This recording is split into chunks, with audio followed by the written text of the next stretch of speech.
In May 1945, the German army ceased to exist. In less than 2 weeks, more than 3,000 generals and senior officers vanished from the military map. Some were captured, others committed suicide, and hundreds simply disappeared among the ruins of the Reich. No other nation had ever lost its entire command structure so suddenly. As the Allies occupied Germany, another operation began to locate, identify, and judge those responsible. Makeshift prisons, interrogations, lists of fugitives' execution orders. But the chaos of surrender, the escape routes, and the new intelligence war created a vacuum that allowed many to slip beyond justice. Where did the generals of the Third Reich go?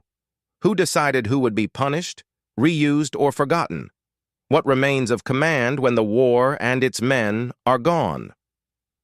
The collapse, the last days of the Reich. Between April and May 1945, the Third Reich ceased to exist as a coherent political and military structure. The Soviet offensive against Berlin, launched on April 16th with Operation Berlin, marked the culmination of the German state's disintegration. The Supreme Command of the Wehrmacht had lost its capacity to coordinate operations after communications between the fronts were severed.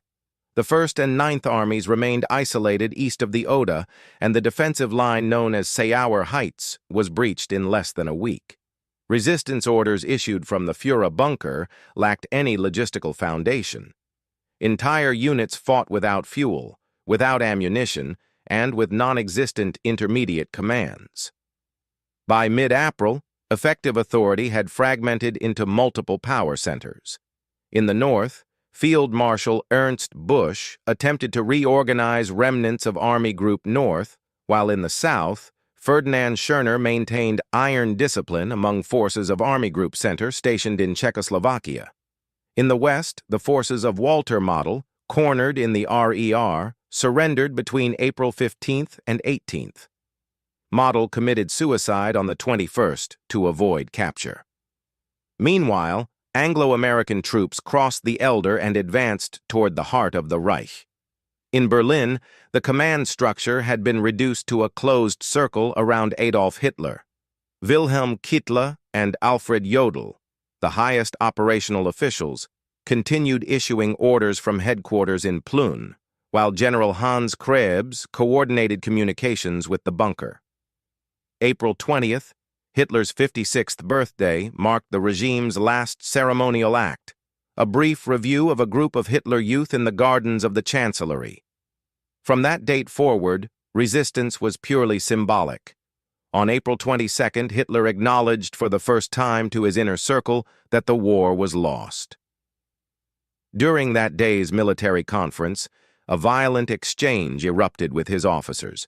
Isef Goebbels, Wilhelm Burgdorf, and Martin Bormann witnessed the scene. Hitler announced his decision to remain in Berlin and die there. Hermann Göring from Baptist Garden interpreted that declaration as abdication and sent a telegram offering to assume leadership of the Reich, which led to his dismissal and arrest. Shortly afterward, Heinrich Himmler attempted to negotiate secretly with the Allies through Count Fala Bernardo in Sweden. By late April, the Soviet encirclement of Berlin closed completely. On April 30th, Hitler committed suicide alongside Eva Braun in the bunker. His body was incinerated in the gardens of the Chancellery. The following day, Admiral Karl Dönitz, designated as successor in a testament drafted by Hitler, assumed leadership of the state with provisional headquarters in Flensburg near the Danish border. The so-called Flensburg government included Kittel, Jodl, Lutz-Warin, von Rossig, and other high officials. Their objective was to organize a partial surrender to the Western Allies, avoiding capture by the Red Army.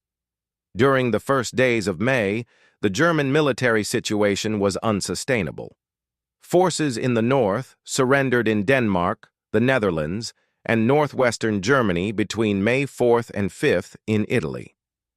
German troops capitulated on May 2nd to American General Mark Clark following negotiations at Cassetta. On the Eastern Front, however, resistance continued sporadically, especially in Bohemia and Moravia, where Schörner attempted to open a corridor to surrender to American forces. The formal surrender of the Third Reich occurred in two stages. On May 7, 1945, General Alfred Jodl signed the Act of Unconditional Surrender in Rams before General Walter Bedell Smith, representing the Allied forces, and Soviet General Ivan Susloparov.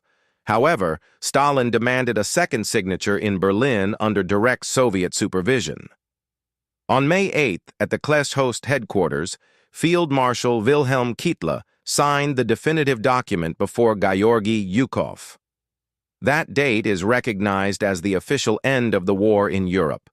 The fall of the Reich did not imply an orderly transition. In German territory, millions of soldiers and civilians were captured, displaced, or executed in reprisal.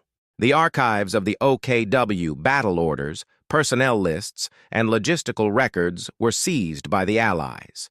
In parallel, the classification of prisoners of war began according to their rank and possible implication in crimes. Generals were separated into special groups and transferred to interrogation centers in Mondorf, Lebanon, Bad Mondorf, and later to Nuremberg and London. The final weeks of the Reich were marked by episodes of institutional collapse. Military communications collapsed. Divisions acted without contact with Central Command. In numerous areas, the chain of command dissolved spontaneously in Bavaria and Austria. Some officers organized local surrenders to avoid total destruction.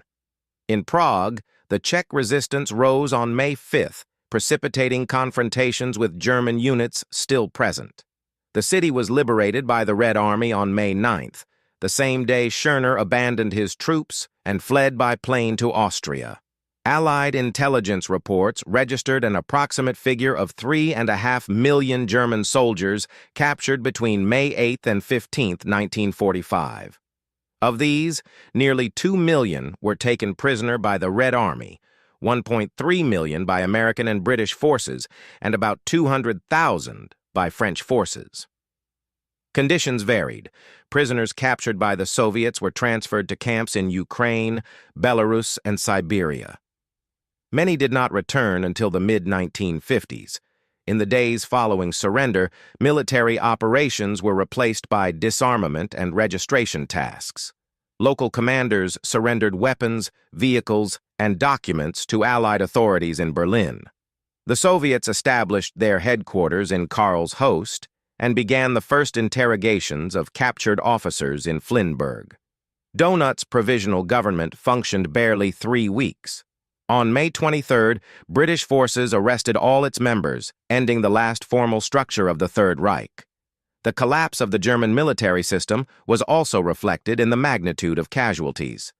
According to calculations by the Supreme Command of the Wehrmacht, between January and May 1945, more than 1.2 million German soldiers died. Material losses included 12,000 tanks, 8,000 aircraft, and almost all the country's railway infrastructure. The number of displaced civilians exceeded 10 million, especially in East Prussia and Silesia. Among the high command, disintegration had immediate consequences. Of the 127 generals active in April 1945, nearly 30 died in combat or committed suicide in the final days. Another 60 were captured by the Allies, and the rest disappeared or remained hidden for months. Some, like Walter Wenn, surrendered their troops to the Americans and organized the evacuation of tens of thousands of civilians. Others, like Schörner, were arrested later after attempting to hide. The breakdown of the military hierarchy coincided with the crumbling of the ideology that had sustained it. The structure of the personal oath of loyalty to Hitler established in 1934 became meaningless after his death, and with it dissolved the legal principle of absolute obedience. However, in initial interrogations, many officers continued referring to superior orders and the idea of a purely professional war, an argument that would become a central point in subsequent trials, the reckoning, capture, and trial of the High Command. After the unconditional surrender signed in Rem and ratified in Berlin, the German command system was officially dissolved. However, the Allies considered it essential to establish individual responsibilities within the former military apparatus. In the days, GDR Ministry of Defense publications continued presenting Nazi Army history as a phase of bourgeois decadence.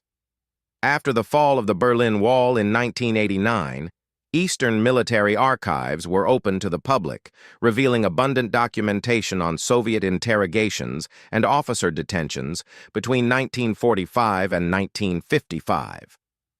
By the late 1980s, the public image of Third Reich generals was defined by distance in West Germany. Their presence was reduced to obituary notes or marginal references in military history works. Most had died between 1960 and 1980, leaving behind personal archives that would later be studied by historians. The decades of silence had transformed their memory into an archive object, a set of names, ranks, and dates, rather than active figures of national debate.